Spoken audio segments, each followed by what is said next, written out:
ሰላም ጤና ይስጥልን ተመልካቾቻችን፣ ሰበር ዜና አለን። ከፍተኛ የሰራዊት መመናመን የገጠመው የአብይ አህመድ አገዛዝ መከላከያውን ወደ ዋና የአማራ ክልል ከተሞች እየሳበ መሆኑ ተገለጸ። ከጎንደር፣ ከደሴ፣ ከባህር ዳር፣ ከደብረ ብርሃንና ከጥቂት በስትራቴጂነት ከለያቸው ከተሞች በቀር ሰራዊቱ እንዲለቅ በማድረግ ላይ መሆኑን የአንከር ሚዲያ ምንጮች ካደረሱን መረጃ ለማወቅ ተችሏል። በወልቃይት ሁመራ ኢትዮጵያ ከኤርትራ በምትዋሰንበት የድንበር አካባቢ ሰፍሮ የነበረው የአብይ አህመድ ሰራዊት ወደ መሃል ጎንደር ተጠቃሎ ገብቷል። በድንበሩ አካባቢ ከጥቂት የአድማ በታኝ ታጣቂዎች በቀር የመከላከያ ኃይል እንደሌለ ነው የደረሰን መረጃ የሚያመለክተው። ሰራዊቱ በየቀበሌውና ወረዳው ተበታትኖ ውጊያ ማድረግ ከፍተኛ መስዋዕትነትን እያስከተለ መሆኑን የገመገመው የአብይ አህመድ አገዛዝ ወደ ዋና የአማራ ክልል ከተሞች በመሰብሰብ ሌላውን አካባቢ እየለቀቀ መሆኑን ነው ለመረዳት የተቻለው። ምዕራብ ጎጃም ላለፉት 3 ሳምንታት ገብቶ የነበረው የአብይ አህመድ ጦር ከያዛቸው ከተሞች እየለቀቀ በአንዳንዱም በውጊያ እየተነጠቀ ወደ ባህር ዳር ተሰብስቦ እየገባ እንደሆነም ተመልክቷል። በጥቂት ከተሞች መሰብሰብን እንደ ስትራቴጂ እየተከተለ ያለው የአብይ አህመድ አገዛዝ በተቀረው የአማራ ክልል አካባቢዎች በአድማ በታኝና በሚሊሻ ኃይል ፋኖን ለመዋጋት እንዳቀደም ይነገራል። የአብይ አህመድ አገዛዝ የሚቆጣጠረው የአማራ ክልል አካባቢ በጣም ውስን እየሆነ ቢመጣም ለኢትዮጵያ ሕዝብ ክልሉን ማረጋጋት እንደቻለ አድርጎ መረጃ ማስተላለፉን አጠናክሮ ቀጥሎበታል። የሚቀጥሉት 2 እና 3 ሳምንታት የአማራ ክልልን አጠቃላይ ሁኔታ የሚወስን ለውጥ ይኖራል ሲሉ አንድ ከፍተኛ የፋኖ ኃይል አመራር ለአንከር ሚዲያ ገልጸዋል። ትላንት በደቡብ ጎንደር አለምበር ከተማ በአብይ አህመድ ሰራዊት ላይ ከፍተኛ ጥቃት መሰንዘሩ ተገለጸ። በዚያ የሚገኝና በአከር ቀጥሎ ትልቁን የተባለው የወታደራዊ ማሰልጠኛ ካምፕ ላይ የጉና ክፍለ ጦር እርምጃ በመውሰድ ካምፑን በቁጥጥሩ ስር ማድረጉን የቀጠናው የፋኖ ኃይል ህዝብ ግንኙነት ለአንከር ሚዲያ ገልጸዋል።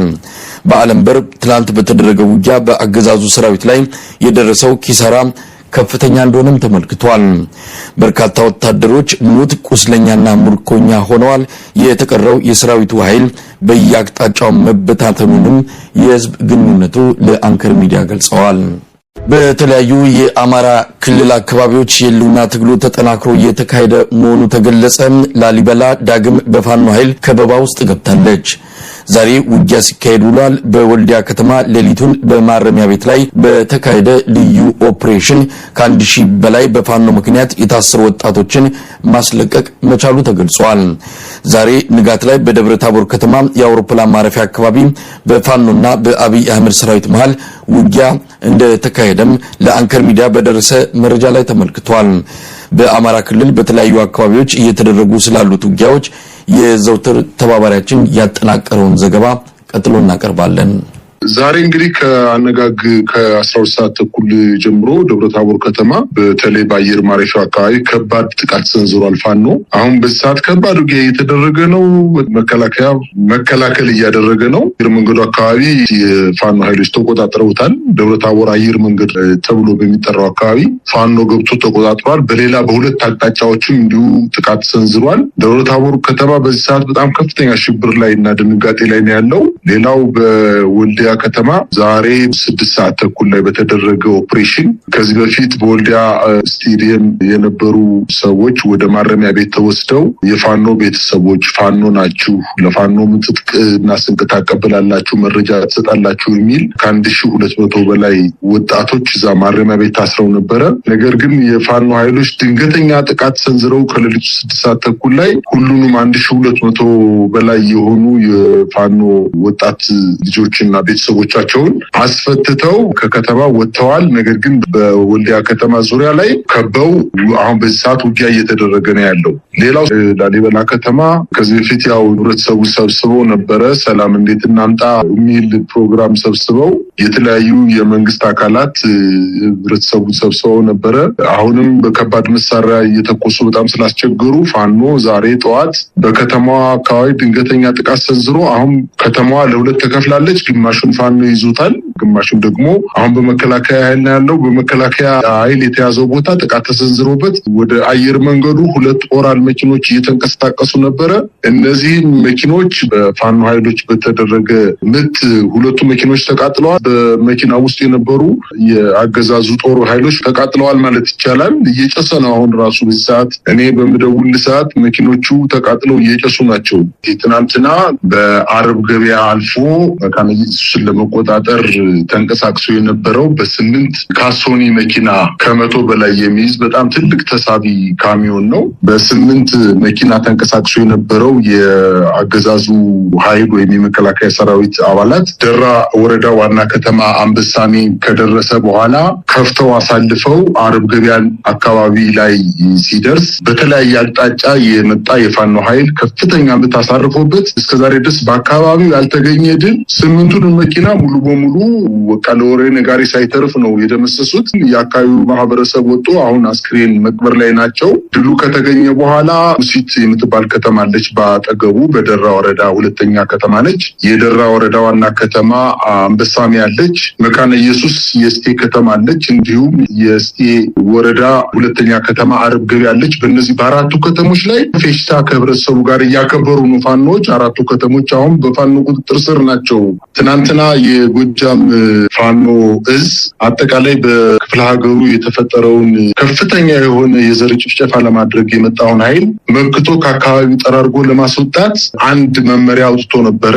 በየትኛውም አካባቢ ከሞተርና ከባጃጅ ውጪ የመኪና እንቅስቃሴ ማድረግ አይቻልም ባለው መሰረት ከዛሬ ጀምሮ ከፍኖተ ሰላም ከተማ አጠገብ ሆዳሺ የምትባል የገጠር ከተማ ነበረች እና በፋኖ ቁጥጥር ስር ወድቃ ነበር ከጠዋቱ 3 ሰዓት አካባቢ ላይ። ይህን ተከትሎ በፍኖተ ሰላም ከተማ የሚገኘው የመከላከያ ኃይል የአድማ ብተና ኃይልና ሚኒሻ በጋራ በመሆን ያችን ከተማ ከፋኖ ለማስለቀቅ ተንቀሳቅሰው ነበር። ነገር ግን ለ1 ሰዓት ተኩል በተደረገው ውጊያ ተመተው ወደኋላ ወደ ፍኖተ ሰላም አፈግፍገው ተመልሰዋል። በዚህ አጋጣሚ በውጊያው በተካሄደበት ሰዓት ከፍተኛ ቁጥር ያለው የአድማ ብተና ኃይል ከሆዳሺ ከተማ ጠፍቶ ፋኖን ተቀላቅሎ ነበረ። በዚህ የተበሳጨው ተመቶ የተመለሰው የመከላከያ ኃይልና የአድማ ብተና ኃይል ወደ ፍኖተ ሰላም ከተማ ገብቶ አድማ ብተና እና የተወሰኑ ሚኒሻዎች ጠፍተዋል በማለት በየቤቱ ፍለጋ በሚያደርጉበት ሰዓት በጣም የሚያሳዝንና በጣም የሚያበሳጭ ወጣት አድማሱ ባያብል የተባለ ገና 30 ዓመት ያልሞላው ወጣት ልጅ በመንገድ እየሄደ በጠራራ ፀሐይ 5 ሰዓት ላይ በጥይት መተው ገለውታል። ሌሎችም በስም ያላወቋቸው 2 ልጆች ሙተዋል። ከ15 በላይ የአድማ ብተና ኃይሎች እና 5 የሚሊሻ አባላት ጠፍተዋል። ከዛም በላይ ሊሆን ይችላል። በእርግጥ ተደራጅተው ለ3 ነው የሄዱት፣ መከላከያ፣ አድማ ብተናና ሚኒሻ። ነገር ግን አድማ ብተናው 15 ሚኒሻ ከ5 በላይ ናቸው ነው የጠፉት። በዚህ በጣም ተበሳጭቷል። በጣም ከሄዱት ኃይሎችም የመከላከያም የአድማ ብተናም የሚኒሻ ኃይሎች ተገለዋል። በአጭር ጊዜ ውስጥ እናስለቅቃቸዋለን ከተማዋን ብለው ዝተው ነው የሄዱት። ፍኖተ ሰላም ከተማ ላይ ያለው የአድማ ብተና ኃይልና የሚኒሻ ኃይል በጣም በከፍተኛ ደረጃ ገንዘብ ተመድቦለት በዚህ 5 እና 6 ቀን ውስጥ ስጋ ቤት ገብተው ከስጋ ውጪ ሌላ ነገር አይበሉም። በሆቴል ገብተው ቢራ ይጠጣሉ። በከተማው ህዝብ ላይ ይዝታሉ። በከተማው ላይ ያሉት ወጣቶችን በጣም እያሳቀቁ ነው የሚገኙት። ነገር ግን የፋኖ ኃይል በቅርብ ርቀት ላይ አድፍጦ ጠብቆ በጣም በርካታ ወታደሮችን ገሎባቸዋል። በወለጋ አድርጎ ጉትን የሚባል ከተማ አለ። በዛ ከተማ አድርጎ ቡሬ ከተማን ለመቆጣጠር በርካታ ኃይል ተንቀሳቅሶ ነበር። ነገር ግን የቡሬና የአካባቢው ፋኖች ጃሞ በረሃ ላይ ወይንም ከቡሬ ከተማ 35 ኪሎ ሜትር ላይ ተንደርድረው ሂደው መክተው አስቀርተውታል። ውጊያው ለ3 ሰዓት ነው የተካሄደው። እስካሁን ድረስ ሰብሮ ማለፍ አልቻለም። ውጊያው እርግጥ ቆሟል። ኃይላቸው ተመናምኗል። የመከላከያ ኃይሎች ወደ ጎጃም ለመግባት ያደረገው ጥረት በወለጋ ጉትን በኩል አልተሳካለትም። ሌላው ከፍኖተ ሰላም ከተማ በቅርብ ርቀት የሚገኝ ገራይ የምትባል ከተማ አለች። በዚህ በገራይ ከተማ አድርጎ መንዝ ሐሙሲት የምትባል የገጠር መንደር አለች። ለብር ሸለቆ ወታደራዊ ማሰልጠኛ ቅርብ የሆነ ቦታ ነው። ወይም ለአባይ ወንዝ ተከትሎ ያለ በረሃ ነው ያለው። እዛ በረሃ ላይ የፋኖ ኃይል አለ በማለት ለመቆጣጠር ያንን አካባቢ ተንቀሳቅሶ ነበር። አሁንም ከፍኖተ ሰላም ከተማ በጣም በቅርብ ርቀት ላይ ያለ አካባቢ አካባቢ ነው። ይሄ አካባቢ በጣም ጫካ ይበዛበታል፣ በጣም ደኖች አሉት። እዛ አካባቢ ያድርጎ ተመቶ አሁንም ወደ ፍኖተ ሰላም ነው የተመለሰው። በእነዚህ በሁለቱ ምክንያት ተበሳጭቶ ከተማ ስለገባ አሁንም በዚህ ሰዓት ወጣቶችን እየገረፈ ነው፣ እያሰረ ነው፣ እየገደለ ነው፣ ዘረፋም እያካሄደ ነው። በአንዳንድ የግለሰብ ባለሀብቶች ቤት በመግባት ዘረፋ እየፈጸመ ነው ያለው በፍኖተ ሰላም ከተማ በዚህ ሰዓት ማለት ነው። በአማራ ክልል ባለው ውጊያ አንዋጋም ብለው የሚመለሱ ወታደሮች በአዛዦቻቸው እንደሚረሸኑ ሰሞኑን እጃቸውን የሰጡ የአብይ አህመድ ሰራዊት አባላት ለአንከር ሚዲያ ገለጹ።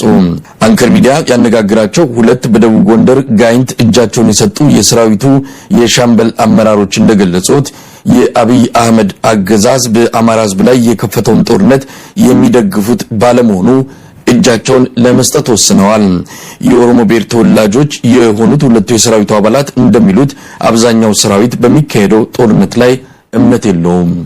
አምሳለቃ ሻምባላዛ ጃዳና ለሞባላለሁ 92ኛ ክፍለ ጦር ሰሜን ምዕራብ እኛ በእነሱ በፊትም ፈላጊ ነበር፣ ወደዚህ ለማምጣት ፈላጊ ነበርና ከዛ በኋላ በቃ ኑ ሲባል በቃ ወደዚህ መጥተን ተንከባክበን በቃ አሁንም በልተን ጠጥተን አሁንም በሰላም ነው አለን። ሁለት ነን። በቃ በሰላም ነው የታዝነው። በቃ እጅ ሰጥተን ነው የታዝነው። ፍላጎት ነበረን እኛ ወደዚህ ለማምጣት ራሱ። በጦርነቱ አላመናችሁም? በአጠቃላይ አሁን ባለው ስርዓት አላመናችሁም?